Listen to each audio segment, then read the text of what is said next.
Hey everybody, welcome to the show. This is the Otherppl podcast. I'm Brad Listi, and I'm in Los Angeles. It's good to be with you. Thank you for listening. I appreciate it. Hope you're doing okay. Happy holidays. I hope that's going all right.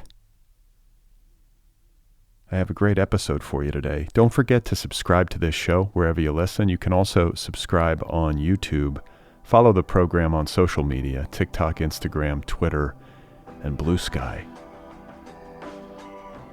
My guest today is Lauren Elkin, author of a new book called Art Monsters, Unruly Bodies in Feminist Art. And so Wolf says, I found that I haven't been able to tell the truth of my experiences as a body, but perhaps in 50 years, some woman will be able to. And if you look forward 50 years from 1931, when she's writing this, you get to 1981, and I think you can actually, look a little bit earlier and look at the kind of convulsions of the 1960s, the, Vietnam protests, the civil rights marches, the kind of way that, once again, Western culture was trying to overthrow a feeling that, the world that they'd inherited was not righteous and, was just leading to a destructive war all over again. So it's out of that kind of 60s moment that you get, the rise of feminism, obviously, as we know it today, or second wave feminism, but also these feminist artists who,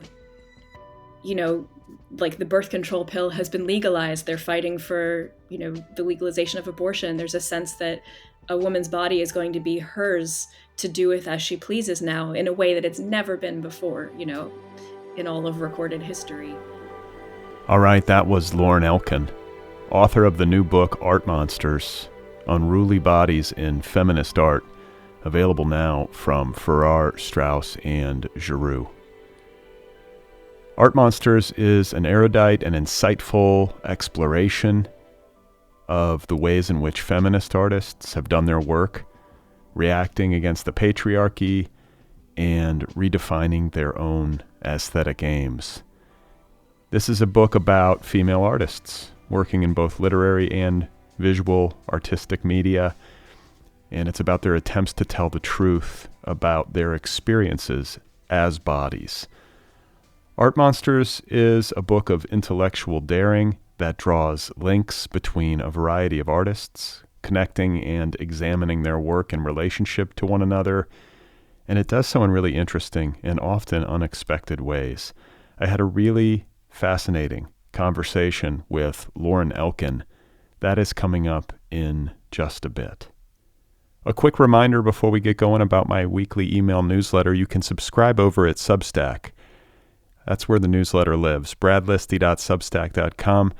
It's pretty simple. I let you know about the latest episodes of this show on a weekly basis. I also share a list of links to things that I've been reading and finding interesting. So if you want to hear from me once a week in your inbox, head on over to bradlisti.substack.com and sign up.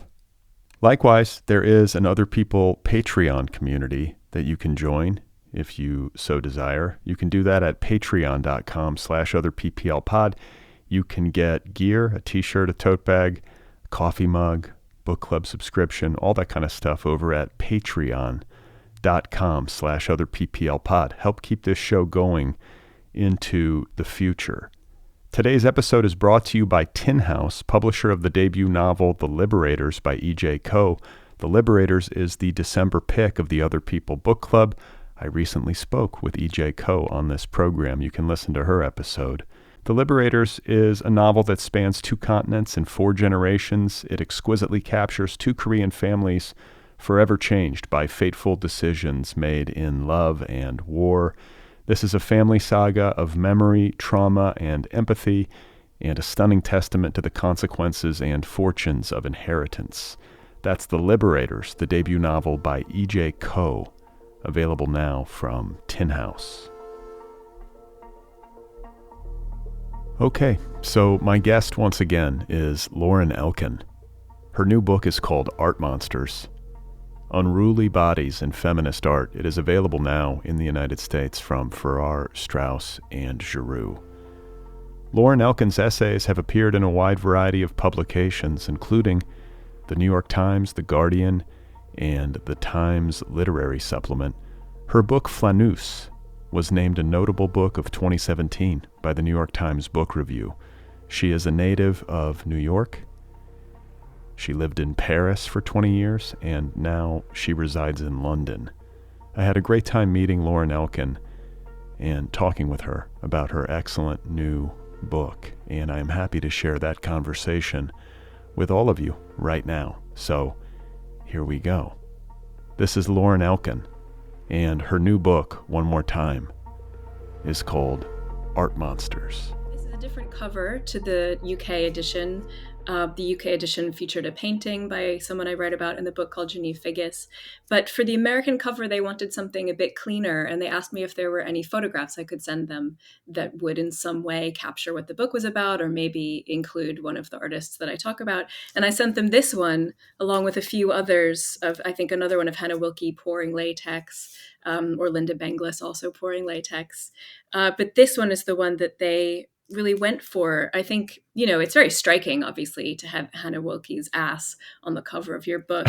And some of my friends were a little concerned that some American bookshops might not want to stock it or have it face out because it might offend some viewers. But I think if you're going to be offended by this cover, then this is not, the book you should pick up anyway. I was going to say, it sort of feels like you have to own it, right? You have to own it. If you're going to write this book, you have to be ready to take those hits.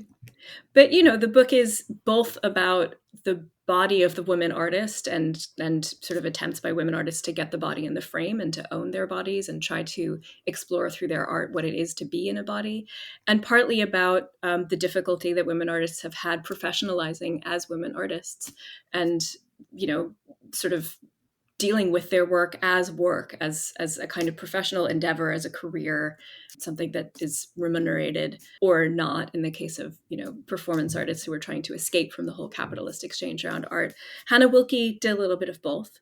But in this instance, she was with her former partner, the artist Claus Oldenburg, and they were staying at the Chateau Marmont, and she was doing a bit of work, and she asked him to hit the shutter, to click it, to actually take the physical picture. But she did the whole setup. The idea for the picture was hers. All of the kind of craft behind this image belonged to Hannah Wilkie. But Claus actually claimed it as his own work because he was, the great artist, the art monster, par excellence. And because his finger did the work of, closing the shutter on the camera, he claimed it as his work, whereas she claimed it as hers. She says this is one of her performalist self-portraits. There are a number of other self-portraits that I talk about in the book where she didn't actually take the picture, but she, masterminded the whole setup, and she was the visionary as well as the subject of, the piece itself. So they worked it out in court, and she, and her estate have the right to call this her work now. But, Oh, I was going to say that there's that kind of conflict there. Well, yeah, that's interesting. That speaks to what you're writing about, but I was wondering who prevailed. It sounds like she prevailed. She did. Yeah. Good. I mean, I'm not sure that the Oldenburg estate necessarily agrees, but I think that, for all rights and purposes of using this image, we went to the Wilkie estate. Okay. And Maybe you selected this photo? By Oldenburg. No, it was one of a few that I sent them, but I think they made the ultimate decision. Okay. Well, it's a great cover. I love it. Thank you. And I want to talk next about this term art monster, which so many people came to know by reading Jenny Offel's novel Department of Speculation, which I think is the same for you, right? Mm-hmm. That was my introduction to it. And I gravitated to it immediately. I think so many creative people who read that novel saw the term art monster and sort of glommed onto it and kind of filed it away. So can you just talk about your experience with it and how you got interested in maybe writing about quote unquote art monsters, but also I think how your relationship to the term evolved and how there was kind of an evolution, I think, in your understanding of it and your depiction of it in the book itself. Yeah. Well, so yeah, like you and like everyone else, I read Jenny Offill's brilliant novel Department of Speculation when it came out in 2014 and was really struck by that phrase. And all of my friends were too. And we were like, I'm an art monster. Am I an art monster? What's an art monster? Right. And I started a little like document on my computer, which is something I do whenever I come across an idea that I think I might want to write about or explore further. I sort of started a little art monster document. And from time to time, I'd come back to it and think about it and mull it over.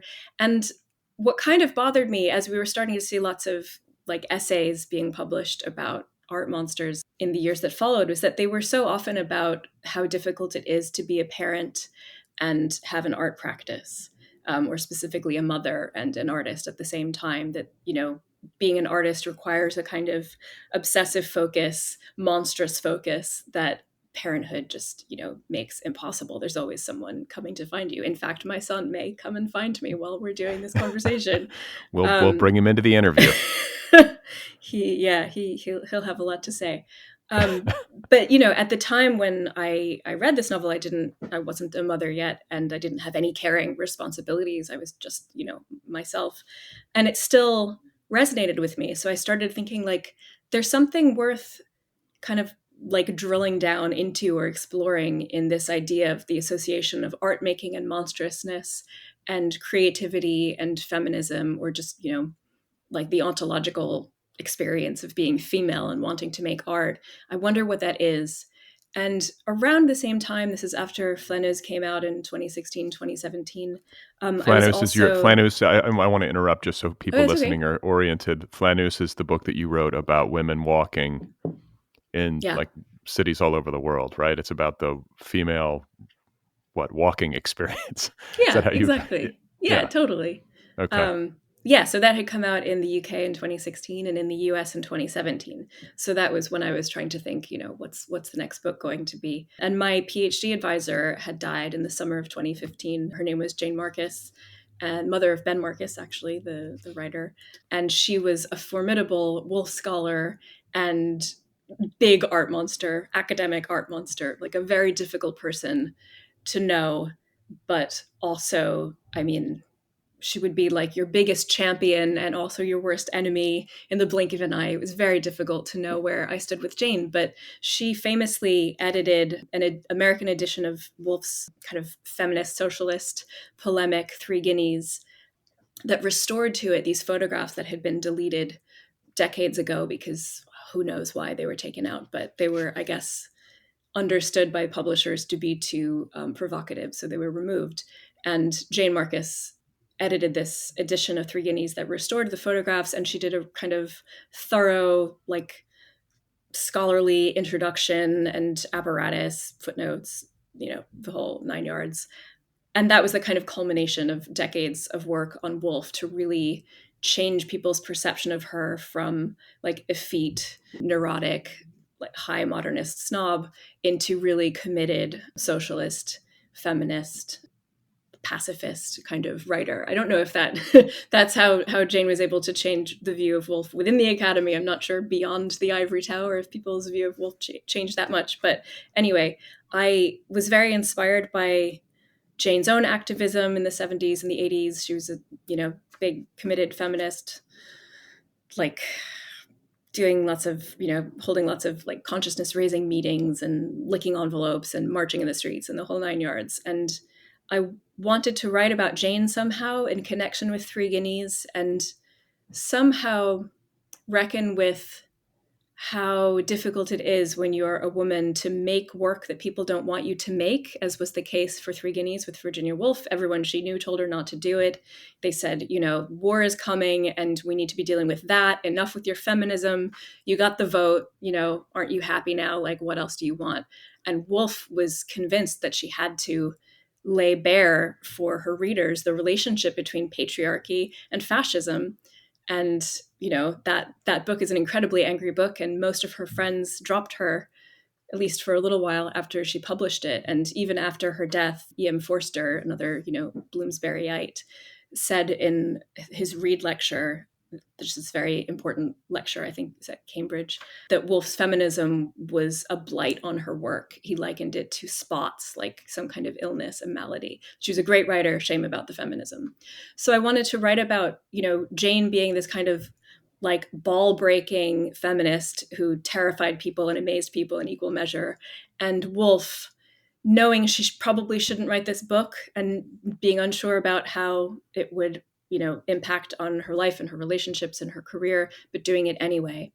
And so somehow, I don't know, in some kind of brainstorm moment, I realized that there was a line connecting this idea of the art monster and like monstrous creativity and Jane and Virginia Woolf. And that was the kind of, through line that I decided to start following into this book. Yeah, well, Virginia Woolf gets an epigraph and then also, I think, the last word in the book.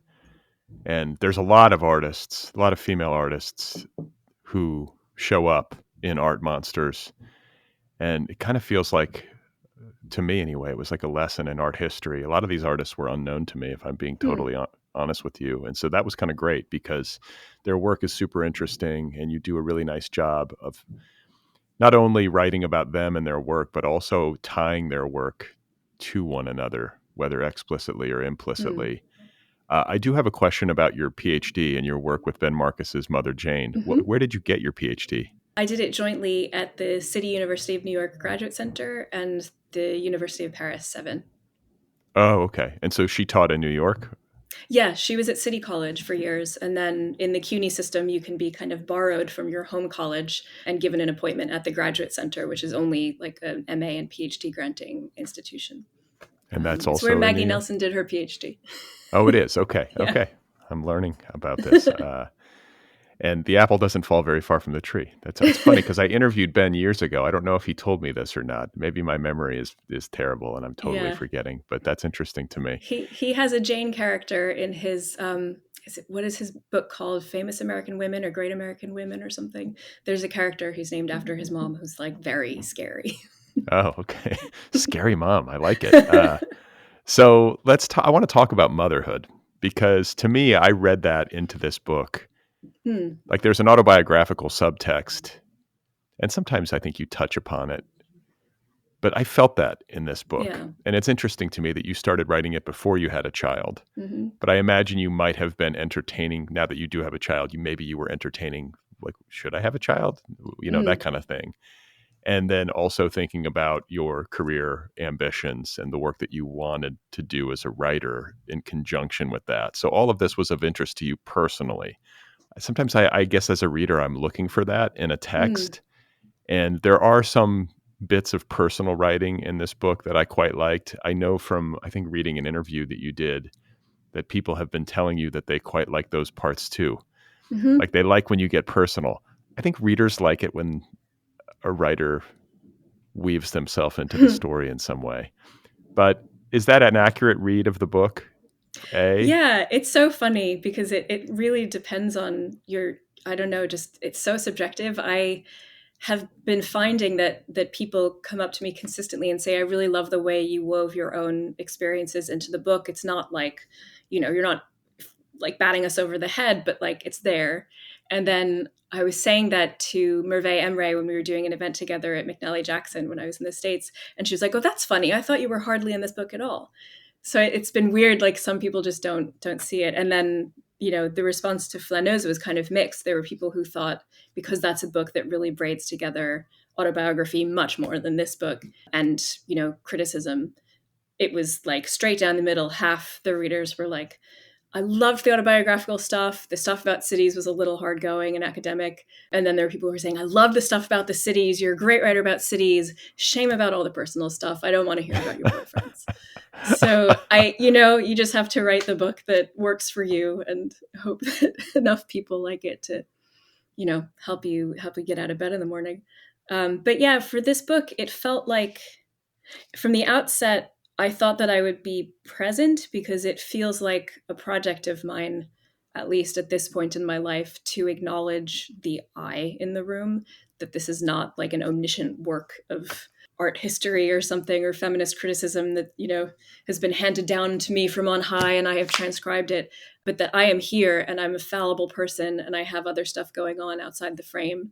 And that actually affects and shapes the way that the book itself is going to be. It shapes the object that I'm able to make, given all of those constraints. So as my son was born and life went on, and then we had a pandemic, and then it was like, I don't know if I'm allowed to curse on your show. I have a You really can, please. Okay. So it was, for fuck's sake, like I have a deadline.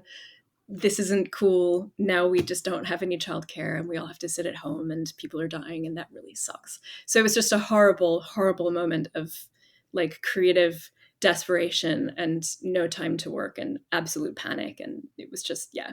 So that was obviously, it's a bit like, a tree is growing, and if it suffers some kind of trauma, like that shows on some level, in the circles as it's growing. Terrible metaphor, but anyway. No, I'm with you. I got it. I like it. If something happens to you when you're writing a book, it's very hard to keep it out.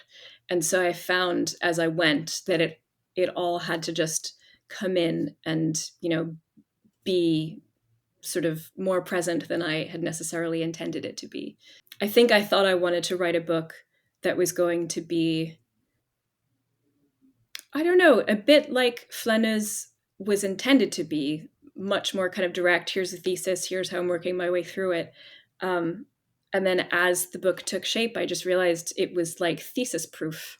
It didn't want to have an argument. And as I started like looking at all of the work of these various artists and, reading the couple of writers that I include in here, it felt like they were telling me not just lots of different things, but sometimes things that clash with one another, and they didn't want to submit to anything as banal as like an overarching thesis.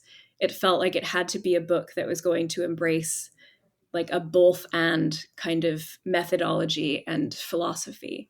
So I thought, I'll just kind of follow the narrative thread where it leads. And sometimes that led, right into my house. And most of the time it just kind of, led to Eva Hesse or Hannah Wilke or Carolee Schneemann. Well, that is. And again, this is something that you talk about in the book, is the use of the word monster as a verb. Like that, to me, the approach that you just described or that you arrived at over time as you worked on this feels like an appropriate monstering. Like that's what a monster, like an art monster, would do, right? Would not subscribe to a very narrow methodology or follow rules in a really strict way, but would be unencumbered. Correct? Yeah, I think so. I mean, I people would ask me as I was writing, "Are you an art monster?" And I was like, "But I mean, I think that's kind of the point of the book, is to work through this idea that I have that I can't possibly be an art monster because, I'm incredibly bourgeois. Like, how could I be? I don't, I have like a partner and a kid and a house and I live in London. Like, I'm not, my work, I think I don't think that anyone would call it radical necessarily, but like it's kind of like spiky and like resistant to something. I'm not sure what. So that's really, I don't know. I think I struggle with the idea of like wanting to be monstrous in the sense of taking up more space and, like throwing people's expectations in their faces of, how I'm meant to be and behave. It's funny, I'm translating Constance Debray right now. Did you read Love Me Tender, I think is the book that came out from Semiotext in English? I really, really recommend it if you haven't come across it. It's called Love Me Tender. Constance Debray, amazing French writer. She's the granddaughter of a former prime minister, and her family is just incredibly famous. They have a hospital named after their family in Paris. They have like a tram station named after them.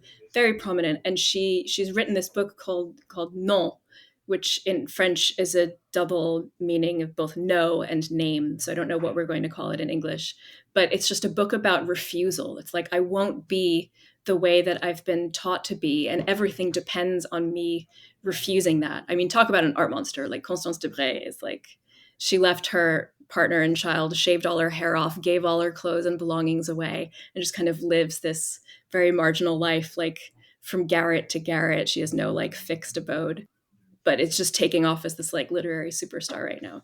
Anyway, point being, I I think the book is a kind of reckoning with the limits of my own monstrosity, but a coming to terms with that and an attempt to locate power in a place that's other than maybe one might expect it to be from a kind of monstrous framework. So rather than being a monster, I'm trying to see if maybe I can monster in my work.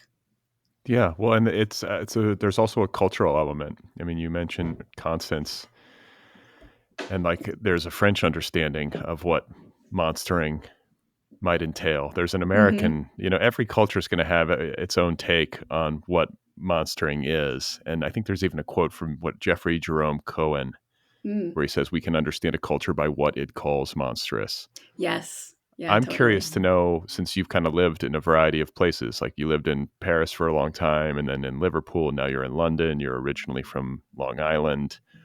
Do you have a sense of these different cultures and places that you've lived and how their cultural relationship to monstrosity might differ or might be the same?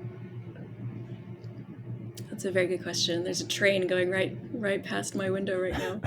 Um, I don't know. I mean, in the last few years, and I mean, since 2016, basically, but even before that, it seems like the other in all of the places I've lived is the immigrant.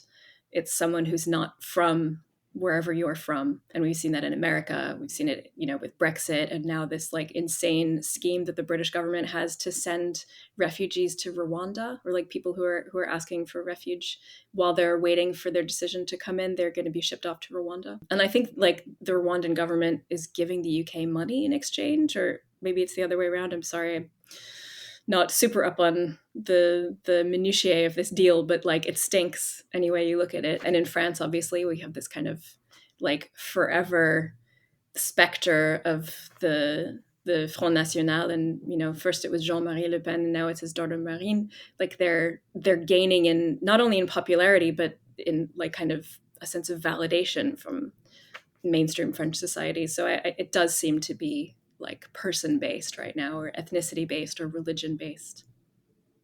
And then I want to go back to, uh, I guess, like Virginia Woolf, and just to make sure that people who are listening have an idea of, I guess, like a general progression in feminist art and literature that your book is at least partially reckoning with, because there's a passage in Woolf that I want to make sure we talked about. I don't know if you Mm-hmm. mentioned it earlier, but it's the thing where she talks about the angel in the house. Mm-hmm. Like she says, I killed the angel in the house in Mm-hmm. something. I think it's in, what is it, in Professions for Women? What is it, the Yeah. piece of writing that this comes from, where she says, Yeah. I killed the angel in the house, but I haven't mastered the telling the truth about my body.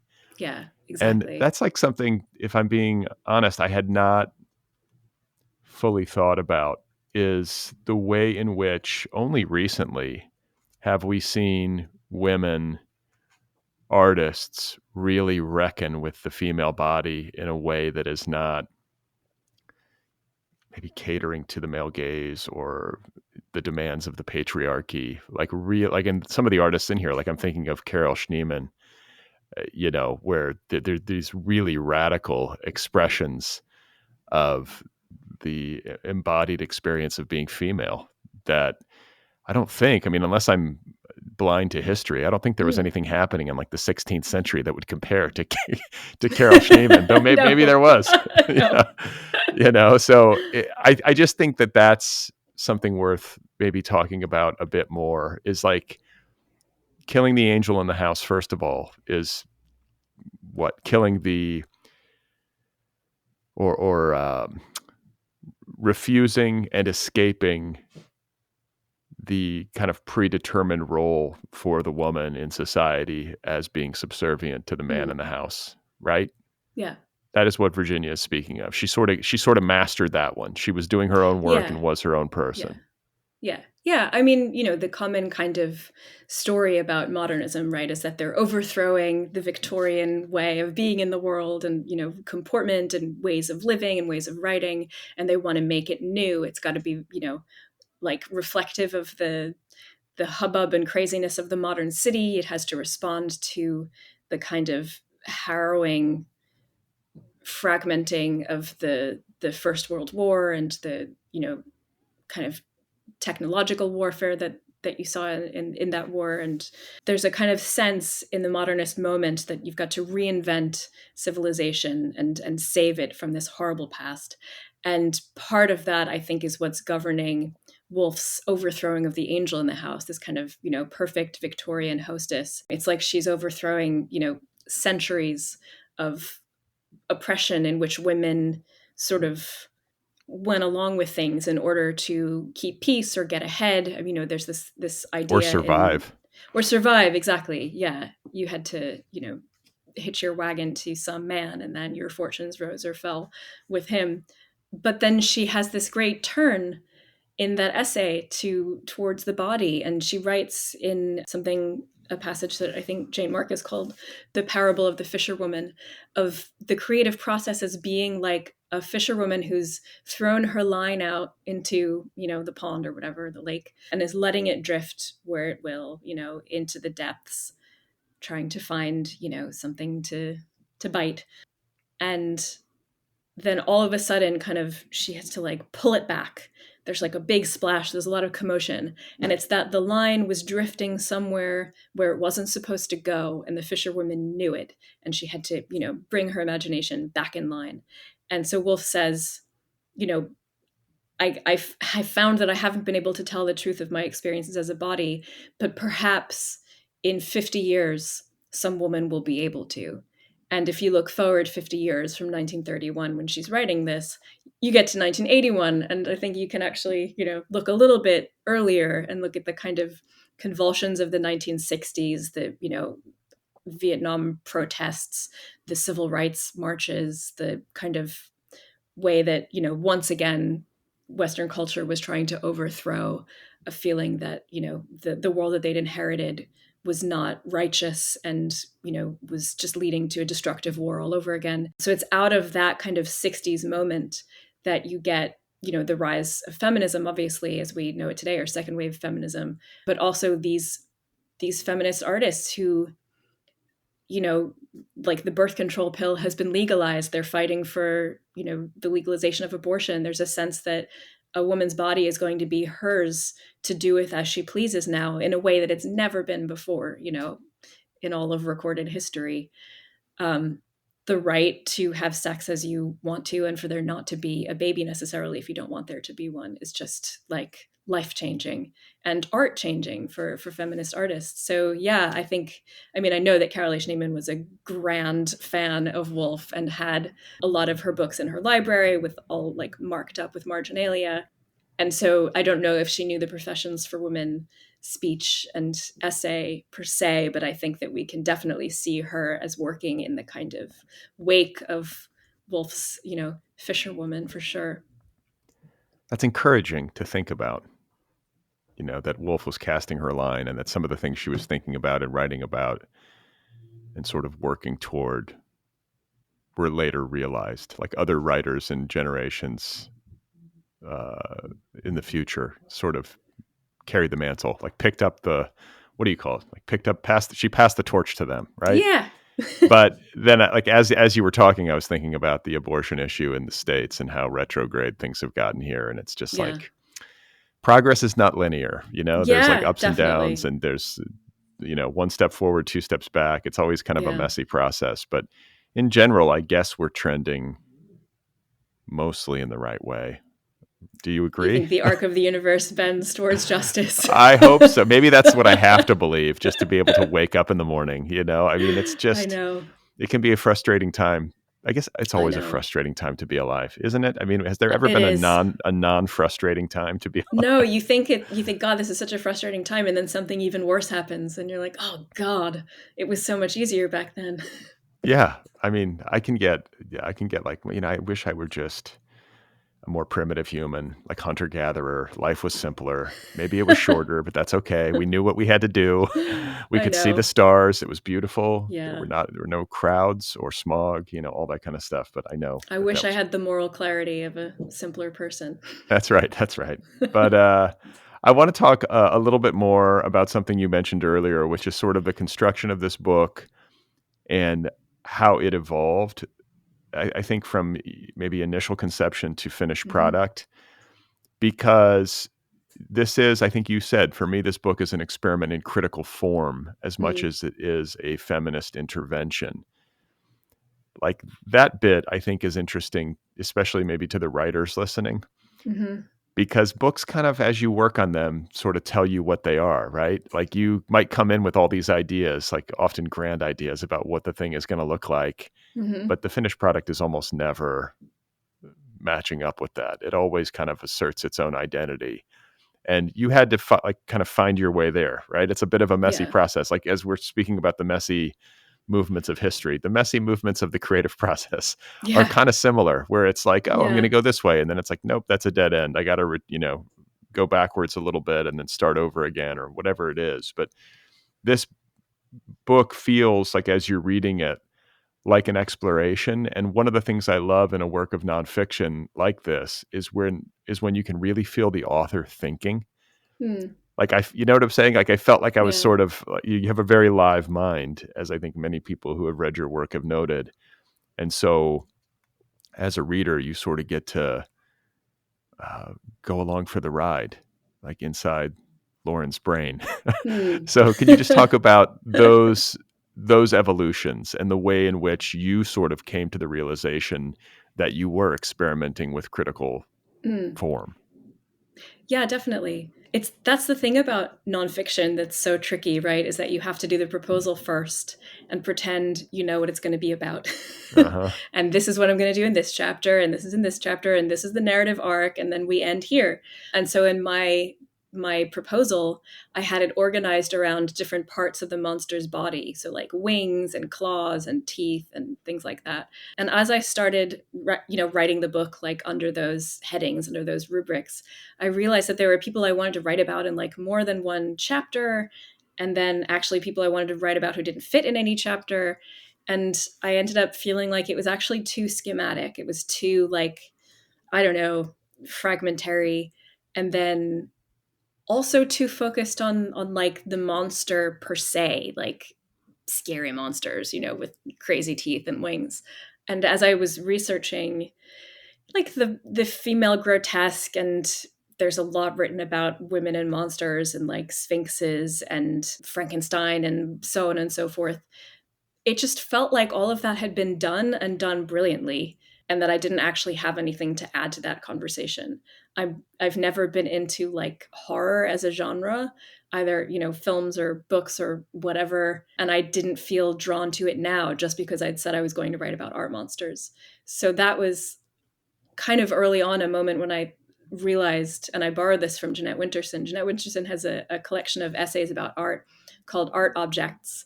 And she says in her introduction to that book that you can read it as art objects or art objects. So that's where I got that idea to flip monsters from a noun into a verb. And also, very early on, I was talking to a really good friend of mine who's a poet called Sandeep Parmar. She's Anglo American, but based here. And I was getting kind of, I don't know, bogged down in like trying to argue why such and such an artist was or wasn't an art monster. And she was like, you don't have to do that. You don't actually have to like legislate who is and who isn't. You can just kind of write about these people and then let the reader decide. And that was another really freeing moment for me. So yeah, it just felt like at a certain point I had to just let the material go where it wanted to go. It was like, it had its own kind of agenda, and it was guided by my mind and the associations I could make and the kind of like vibrations I felt or like analogies I saw between the work of all these different artists, but it couldn't be told what to do necessarily. So, for example, I knew I wanted to write about Kara Walker back in the day when I was still trying to write about like sphinxes per se. But as I was writing about Kara Walker, that took me into Betty Saar, who is an artist who thinks that Kara Walker is just an abomination and an embarrassment to the Black community, and shouldn't be doing the things that she's doing. And so as I started writing about that kind of debate over who gets to tell the story of, Black American history in art, that took me into the Dana Schutz kind of dust up over her portrait of Emmett Till in his coffin. And because I was also mindful of the fact that I wanted to write about whiteness to kind of decenter whiteness and kind of put it under the lens and be scrutinizing it, because obviously so much of the work that we think of as like iconic 70s feminist work is by like thin white women. I wanted to think about, what if we're going to write about Black artists in this frame, then it's just going to be othering them all over again, because I'm taking the white body as like the standard, and then writing about Black artists as a kind of deviation from that white standard. So coming to that Dana Schutz chapter, by following the thread that led from Kara Walker, I realized that that was actually going to be a way to be interrogating the whiteness of the presumed whiteness of the artist who's making the work, and how that can actually affect the way that the work is produced, if that makes any sense. It does. It makes a lot of sense. It makes sense on a few levels. Like, first of all, it sort of jives with what we were talking about in terms of the nonlinear path that history takes.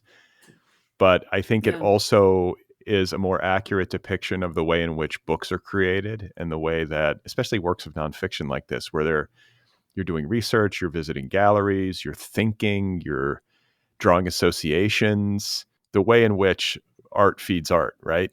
It's never just like straight lines. So I want to, I guess, like, next shift to talking about sexuality in feminist art and beauty. They're tied together, but obviously women are often sexualized in art, and have been, through the decades and centuries.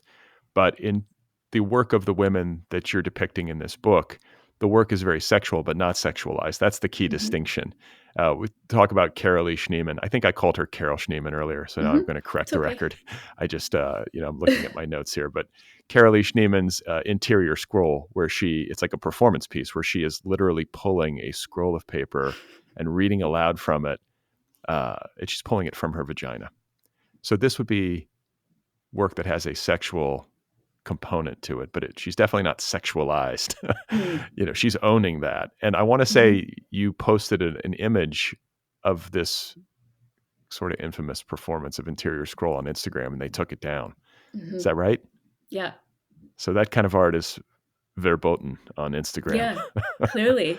Yeah. So it's still too subversive for Mark Zuckerberg's kingdom, I guess. Definitely. I haven't tried posting Linda Banglis's art forum ad yet, but maybe I should, just to see what happens. Yeah, just as an experiment. That could be like its own Instagram. It's like, let's test the boundaries of what's acceptable in polite society or whatever. Exactly. So it's impossible for us to cover everyone. Some of these names we've already talked about, like Hannah Wilke. There's Carolee Schneemann. Dana Schutz, who painted the portrait of Emmett Till in his casket, Virginia Woolf. The writers, I think, that get the most attention: Audre Lorde, Virginia Woolf, and Kathy Acker. Those are the three big names. Yeah, Teresa Hak-Young Cha a bit as well. Okay. And then Maria Lasnig. I'm trying to just kind of give people their props. But there's a lot. And that's part of the fun of reading the book, is you sort of get for me anyway, it's like a lesson in art history, contemporary art history. And when it comes to being sexual in the work without the sexualization of women in the work, and also this issue of beauty in the work, because there are, even within the boundaries of contemporary feminism or second wave feminism, often conflicts that emerge when a feminist artist puts work out in which she herself is featured. I think of the work of Hannah Wilke and the photographs of herself where she's covered in these pieces of bubblegum that she's rendered into vulvas. And people were saying that she was performing for the male gaze. She was quite attractive. And, there is, and this is often the case. You said it just a moment ago, that a lot of times, when we talk about the racial aspect of this work, back in the 70s or whatever, it was often thin white women, I think you said, who were making this art and were considered iconic, and were sort of embraced by, what do you call it? Institutions, museums, all that kind of stuff. Very recently, but yeah. Yeah. So I'm just interested to hear you talk about that aspect of it, and the battles maybe that some of these artists had to fight to be taken seriously. and how I think their work was sometimes like misapprehended. You know, that it was, I don't know if that was what Hannah Wilke was doing. That's what she was accused of doing, but I don't get the sense that that was what she was up to. But Yeah, she's a really interesting example because she, as she said in an interview with the art journalist Cindy Nemser in the mid 70s, I want my art to seduce. I'm tired of going to galleries and seeing ugly art on the walls. I want art to be more beautiful than I am. And she's a little bit, it's funny, I think earlier in the conversation, Cindy Nemser had asked her about Eva Hesse, who had died, tragically young a few years before this conversation.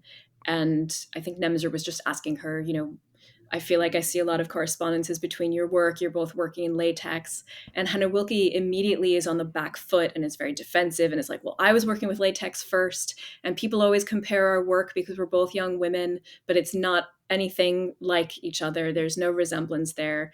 And that's when she goes into this rant about she wants the work to be beautiful. And I think that's really funny because Eva Hesse is probably making some of the ugly art that Hannah Wilke had in mind. So Hannah Wilke, she has this sense that, first of all, that it's important for art to be beautiful, which, is obviously a debatable idea, and what even is beauty to begin with, leaving aside the, various issues with Eva Hesse's work and aesthetics and beauty. But then she is making a lot of these, as I said before, she called them her performalist self-portraits, including the SOS series, which was, part of an elaborate game that she did during these performances where she would pass around sticks of gum to the audience and ask them to chew them up and then give them to her. And she made a kind of like board game that it's a little bit, I'm not very good at board games and like rules and stuff. I kind of like, gloss over when everyone tries to explain a game to me. So I can't tell you what the game was about. I just know that it was a game. But part of the game involved all of these self-portraits of her looking just like, I say in the book, like one of those women in the ads where women are eating salad and they look like the salad is like giving them an orgasm or something. Okay, like wait. I got to stop you. Because when I read about this, I was like, okay, have I seen this meme? I had to search my memory, right? And by the way, I just want to express also solidarity with you when it comes to board games and card games.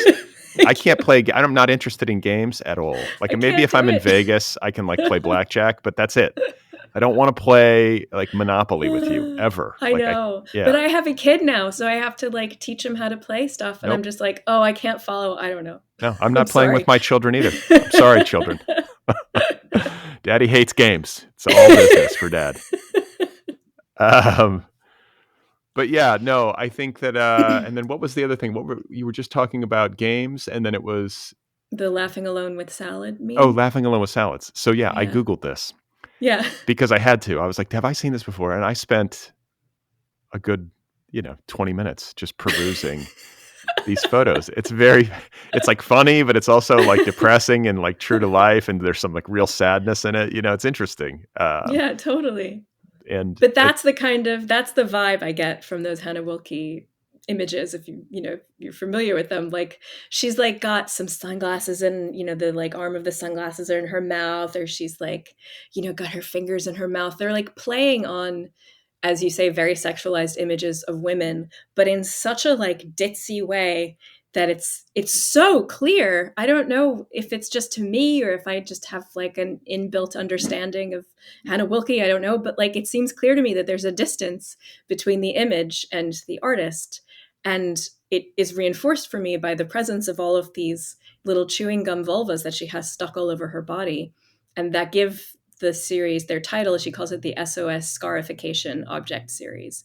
And she says they're like scars. They're meant to reference like African scarring rituals, which are part of, beautification rituals in some like abstract African country. Obviously, it's a little bit of Eurocentrism happening there. But she also says, that it's kind of reference to her Jewish heritage and the fact that if she'd been, born in 1940 in Europe instead of in America, she would have been kaput in the Holocaust. So these scars, I think, are there to kind of like spur discourse or spur deeper thought or consideration and invite you to think about these images in another way, to think about beauty, because she's inarguably conventionally beautiful, but think about what's behind that. I mean, she had a nose job, so like there's also kind of some literal like carving and resculpting of her face like a piece of gum. Not to take the metaphor too far, but you know, That feels fair. You know, it's that kind of body doesn't just happen. It's not like God plonked her down that way and everyone was just, oh, she's so perfect. You know, it takes a lot of like diet and exercise and cosmetic surgery. And she was completely vilified by a certain set of feminist critics who, like, you know, apart from some of the things that they wrote about Hannah Wilke, like I personally revere. One of them wrote a really important book on Agnes Varda that I like used for my Agnes Varda book. So it's like weird to come across Sandy Flitterman Lewis in a different context, hating on Hannah Wilke. But the most famous denunciation of her came from the art critic Lucy Lepard, who years later recanted. But at the time, she wrote that Hannah Wilke is like a glamour girl. She thinks she's being subversive, but she's not. She's just catering to the male gaze instead of subverting it. And it kind of, I don't know, there's this kind of moment in the late 70s into the 80s where feminist critics, especially those who were like Laura Mulvey, for instance, working on film theory, where it just seemed apparent that you could not represent the female body in any way, shape, or form without it in some way being perceived as catering to the male gaze. So there was like just this sense that you shouldn't do it. The artist Mary Kelly made a really famous work about her son, about motherhood, called Postpartum Document. And it's like this thorough documentation of her son's early years, but there's not a single picture of him or of her. It's all just data. It's like his growth charts and reports from school and like the liners from his diapers with like poo on them. So it's like a thorough, you know, accounting of this baby body and how Very it evolved. thorough. Yeah, but like there's no pictures. And that's part of this kind of feminist refusal to cater to the gaze or to offer up the female body or you know, female body as mother in any way that it could be misconstrued.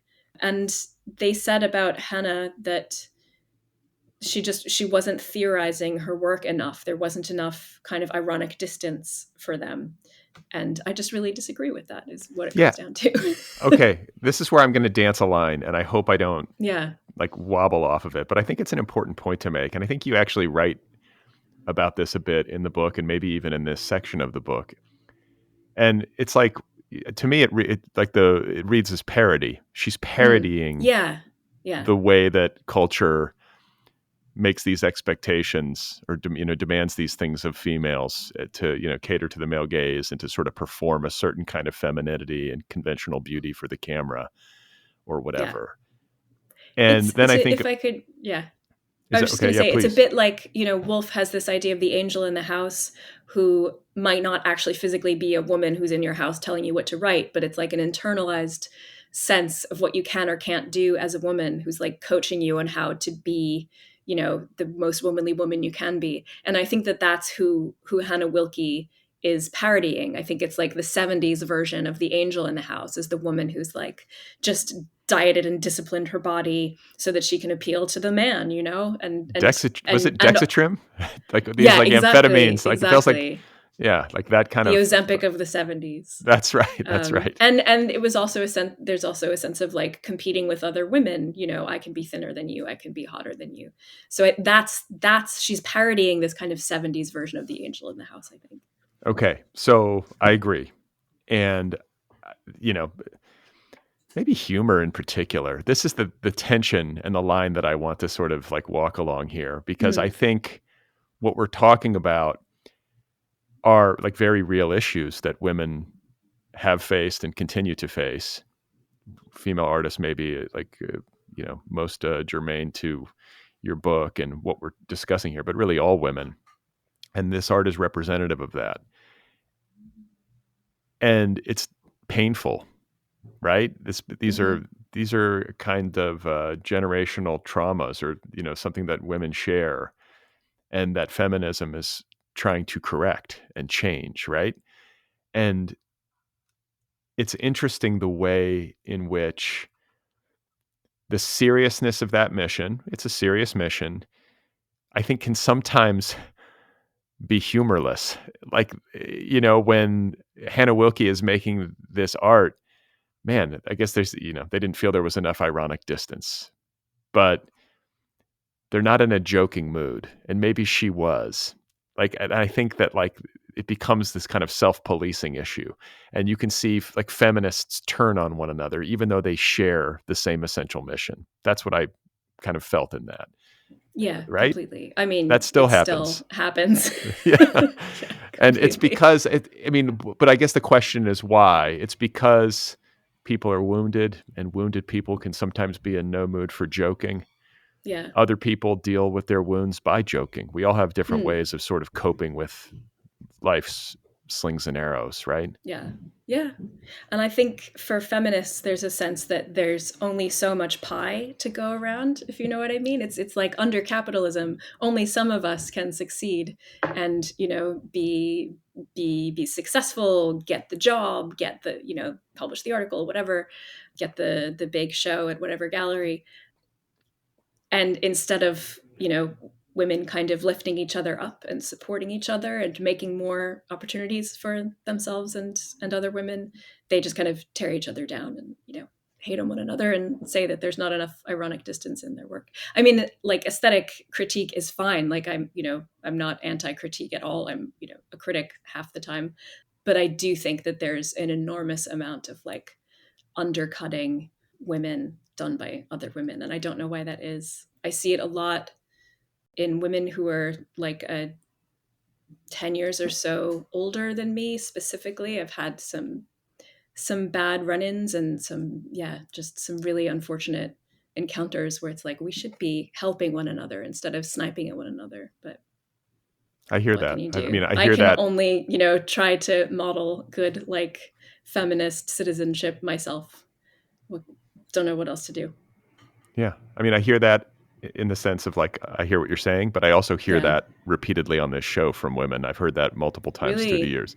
Yeah. That Interesting. like there are some women who really like are good feminist citizens and try to lift other women up. But there are sometimes, situations where there's like a sense of competition and Yeah, conflict that completely. emerges I from mean, this. the reviewer for the TLS begins her review by saying, I wanted to hate this book because Lauren Elkin is younger than me, cuter than me, and like better educated than me or something like that. And this is someone I know socially, like we're friendly. So I know it's coming from a good place. She's not trying to, start something. And she gave it a very nice review on the whole. But still, I was amazed that she, not only that she would write that, but that someone would publish that. I was trying to imagine a male writer saying that about another male writer and couldn't. Trying to think of who I feel that way about. There's got to be some guy out there. Occasionally, like I kind of feel that way about Karl Ove Knausgaard, though he's older than I am. He's older than me. He's a Norse god. He's a silver fox. He's the like epitome of what a writer should look like in the imagination, like a male. He's got every. He Yeah, smokes. totally. He still looks good, and he smokes. The whole thing. It's amazing. He does. But I want to keep talking about beauty a little bit. There's some things that I underlined that I just think are like worth even just reading aloud because I like them so much. But you say we are socially obligated to try and make ourselves look young and beautiful, and then mocked and undermined when we don't succeed as well as we do. I underlined that. I also underlined so many feminist artists have turned to abjection, ugliness, roughness in order to be taken seriously. And then I underlined to be gendered female is to be caught between beauty and excess. I think this is not you, but somebody you're quoting. No, that's me. Oh, that is you. Okay, Yeah. sorry. Because I put she That's writes. okay. This is a Yeah. failure of my note taking, which is a common theme on this show. But to be gendered female is to be caught between beauty and excess. To be a monster is to insist on both. I like that quite a lot. Like that's maybe what monstering is. You can be beautiful and excessive and refuse to be caught in some sort of like middle ground, or to, it's just to sort of refuse any shackles imposed on you by basically. others. And I am also aware via social media, Instagram in particular. And I don't know, are you on Instagram? I don't know who's on anything anymore, but all of us are familiar with it, at least to some extent at this point, I think.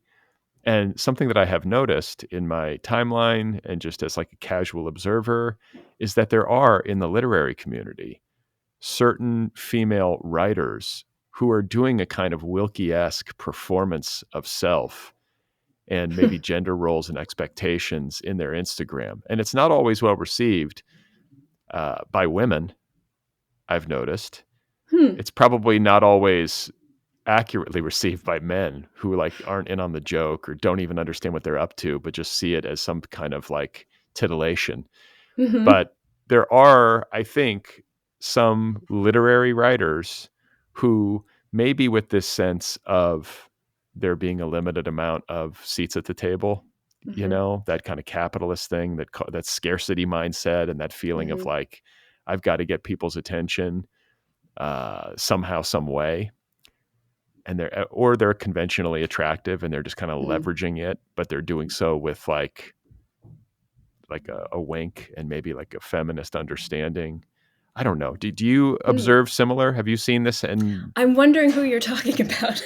I mean, I'm almost scared to say because I don't want to like, I mean, you know, it's like I think of like this writer, Elizabeth Ellen, you know, she is constantly posting photos of herself in like various states of like being half dressed, smoking cigarettes, like wearing fishnets, like, you know, just like sort of being like an art monster. Like, you know, she's monstering, I think. Yeah.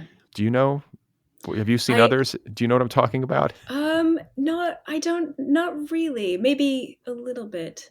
I know that I feel very vexed about my Instagram account and kind of more so when I taught. I was teaching at various universities for a while and stopped a few years ago because, you know, writing was just more important to me than sitting in endless meetings.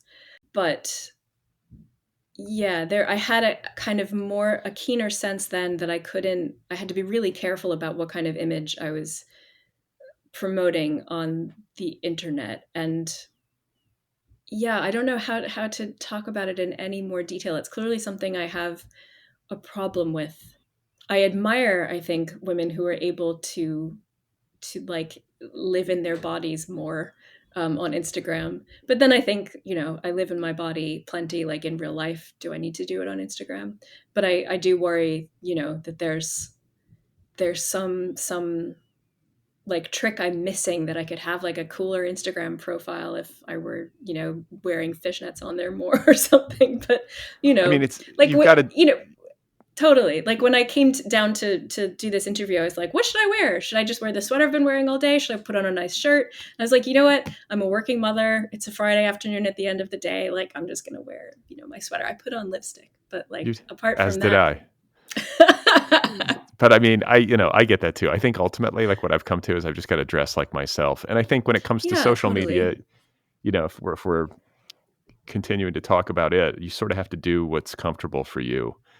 Yeah. I will say that there is something kind of sad to me. Like there is a sadness. It's not necessarily specific to a person. Like you do you know, if you want to put up photos of yourself and sort of like pretend at certain, or I don't know, just try to like emulate your fashion photograph heroes or make yourself into a pinup, like go for it. I don't care. But I feel like it's that thing about seats at the table or not enough pie and people being so desperate to break through that they'll almost like do anything to capture your attention. Yeah. Like that's kind of the culture that we live in now where you're just trying to cut through. I get that. I'm sure you get that. Anyone making creative work on some level gets the challenge of that. And I'm like, oh my God, is this the only way to do it? Like you just got to start taking off your clothes. Yeah, exactly. I don't know. I resent the way that Instagram invites you to create like a brand around you as a writer or, you know, whatever your life is. And I don't want to do that. I don't want to like package my life up into some kind of Instagram brand.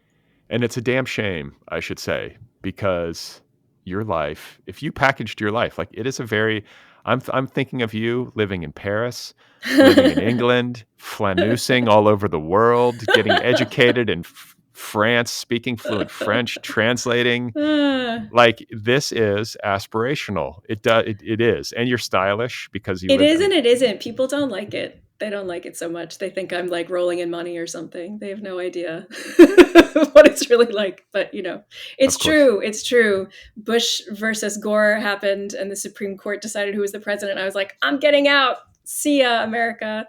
And I worked really hard to have a visa for many years, and then eventually to get citizenship. And it was very, very difficult.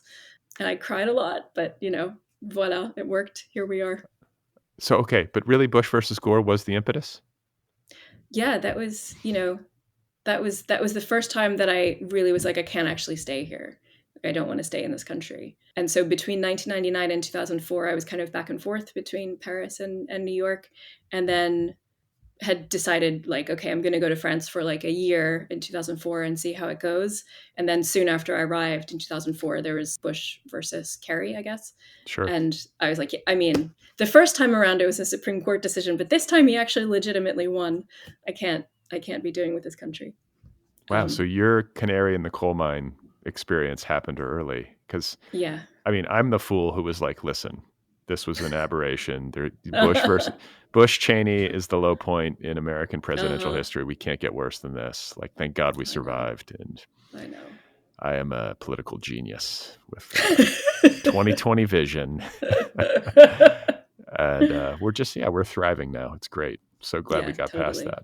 But I think that's interesting and a little bit enviable, I got to say, because I think that the day-to-day experience of living here, especially over the past decade or so, has been really taxing, like psychologically and emotionally, even if you're like a casual observer. You're not somebody. I follow politics maybe more than I should, but it's hard. It's hard to take it all in and to kind of go about your day to day and not be consumed with terror about the future.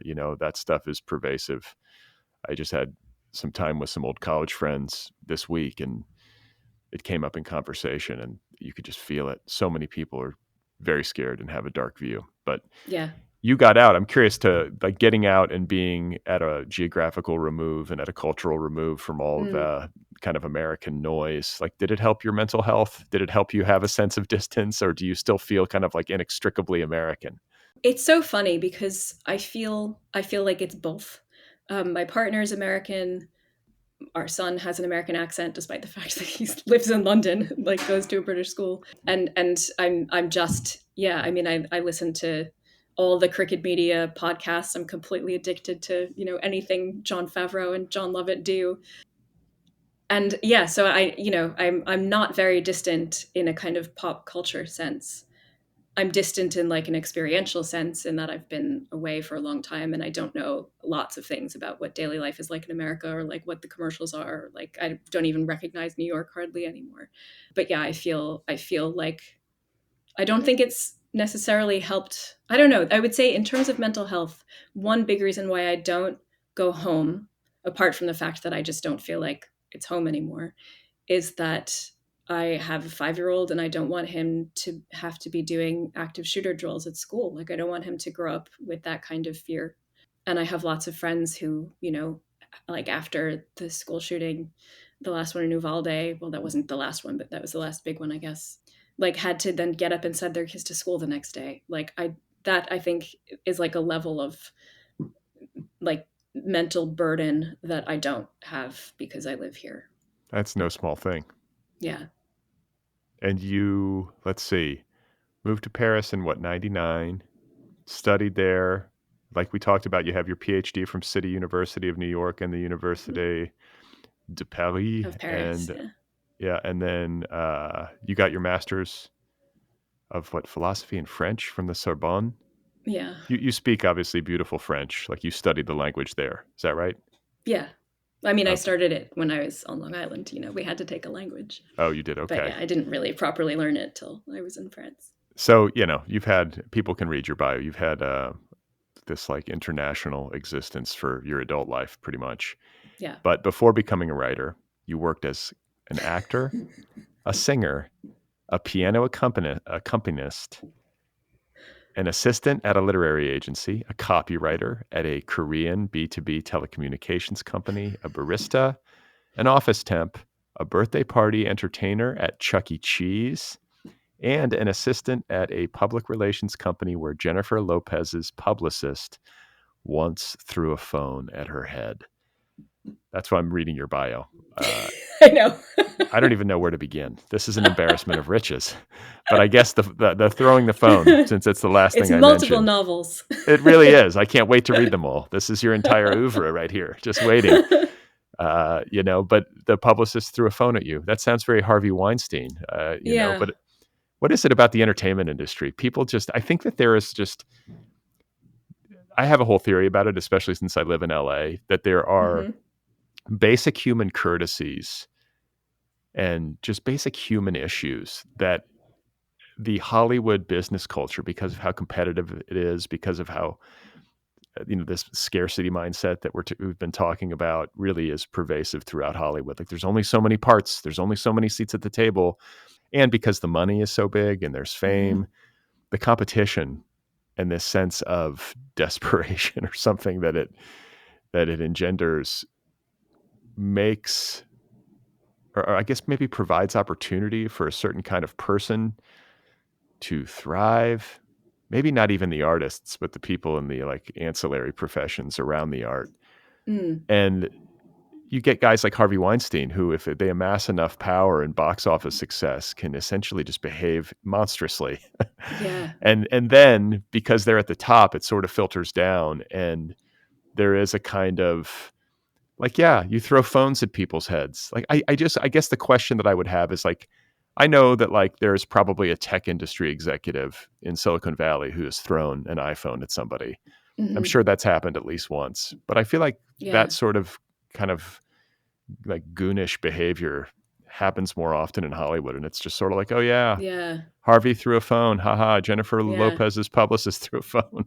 Yeah. It's just, it's wearisome. Yeah. But it's ducked. wearisome, but it was kind of, because this was the year 2000. This is autumn of 2000, after I graduated university and went out into the big world to work. So it wasn't a cell phone. It was a desk, one of those desk phones. So she threw the receiver at me, but it, had a little cord attached to it, so it didn't go very far. Oh, good. Well, it's saved by the cord then. Exactly. I was totally fine. I was just completely appalled. Yeah, the question is, what did I do to merit getting a phone thrown in my head? You might well ask. I might. And I will tell you, it is that I mailed Jennifer Lopez her birthday party photographs. I did not FedEx them. I just put them in an envelope and wrote her address on them and put a little stamp on it and sent it on its way.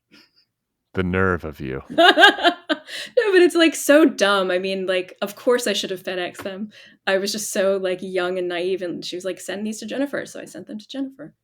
Yeah. I had a similar job like that right out of college. I remember I worked at a, what do you call it? Production company. And I had to send Mike Myers a carton of Parliament cigarettes on set up in Toronto. I remember that. I did not get a phone thrown at me. But that was the sort of stuff I had to do. I also had to get a lot of Cobb salads for people. I remember doing that. Right. But yeah, actor, we're not going to go over everything that you've done, but it's just interesting that you had this, we all have, I think, or most of us have these circuitous paths professionally, but you've done quite a lot. Actor and singer and a piano accompanist. So yeah, in my torrid youth, you were an actor. I started out doing musical theater. I wanted to be on Broadway, but realized that, talk about a scarcity economy. There's not actually that much work around for actors, and especially in musical theater. So you might end up finding yourself cast in SpongeBob the musical and being really happy about it. And I was like, no, I'm a Sondheim purist. I could never do SpongeBob. So I got out of there. You got out of there. I know. Who is it? Now it's reminding me of, what is it? Lee Miller? Mm-hmm. The photographer? Yeah. I spent some time on her Wikipedia. I got fascinated by her and her trajectory. Kind of similar. She was like a model, right? And then became a photographer. I think that trajectory, as someone who's in front of the camera or visual, who then becomes either someone who goes behind the camera or turns to writing, that happens a bit. And I think that perspective is interesting. Do you have a sense of maybe your life as a performance artist, whether you're acting or singing or playing a musical instrument, how those experiences might color the work that you do now as a critic and essayist and writer of fiction? Yeah, 100%. I mean, the next book that I'm writing is about the voice, about women's singing voices, and it's the kind of memoir component. It's about like being a young soprano in the 90s and training and going to the conservatory and, my performing arts high school. And it's a kind of attempt to challenge the way that we think about the voice as like kind of unified and an authentic expression of who we are, because I know otherwise. I know that we have lots of different voices that we can do, and we choose the one that we think will represent us the way we want to be perceived. And the same is true of women's singing voices. There's no like one natural voice, for instance, that, Beyonce is using, and that's the only way she could sing. Like she could sing in lots of different ways. And in fact, there's a lot of craft that goes into Beyonce's interpretation of a song. It's not like, there's this one moment, and this is someone else's argument. I'm forgetting what their name is, but I cite them in a ballad on the album she made. Is Formation the name of the album? I can't remember. I haven't written this chapter yet, but where there's a kind of break in her voice at one point, and it just sounds like the emotion of the song and the situation is just too much for her, and her voice just breaks. And it's completely calculated. That's a thing that you can do with your voice to convey the presence of emotion. You can make a decision to make your voice break. And so the book is called Vocal Break, and it's about that place in the voice that sounds like a creak. And actually, when you're singing, it's at the point where your voice moves from your chest voice into your falsetto, the kind of passeggiato, they call it in Italian, this like passage that it has to go through. And I spent so much of my early years trying to erase that break and make it as like, make the voice as coherent as possible from the bottom of your range to the top. That's what you're trained to do in like, classical voice lessons. But as I've gotten older and listened to way more singers like Beyonce, I've realized that that's where all the good stuff is, that you can do so much with what's rough and like not untrained, not like, inauthentic or authentic. It's just a place where you can begin to do some work as an artist. So yeah, it's a lot of material that came out of Art Monsters that was originally in Art Monsters but had to be taken out because Art Monsters was just like monstrously big. Yeah, I heard. Yeah, I read that you cut 100,000 words. Yeah, that is now going to be part of this next book, which is called Vocal Break. A lot of that is going to be in Vocal Break.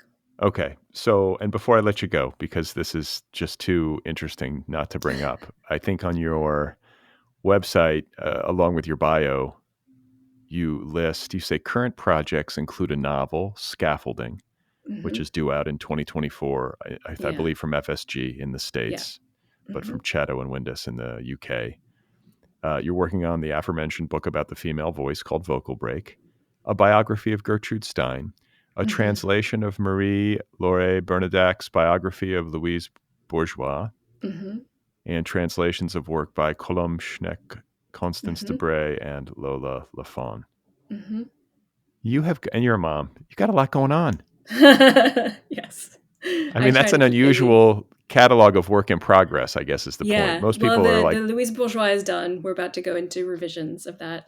The Colombe Schneck is done. That comes out in May in the US. It's called the Paris Trilogy. It's excellent. And then, I'm doing the Constance Debray now. I'll do Lola Lafon after that. And then there's another book by Simone de Beauvoir that I'm doing called Les Belles Images.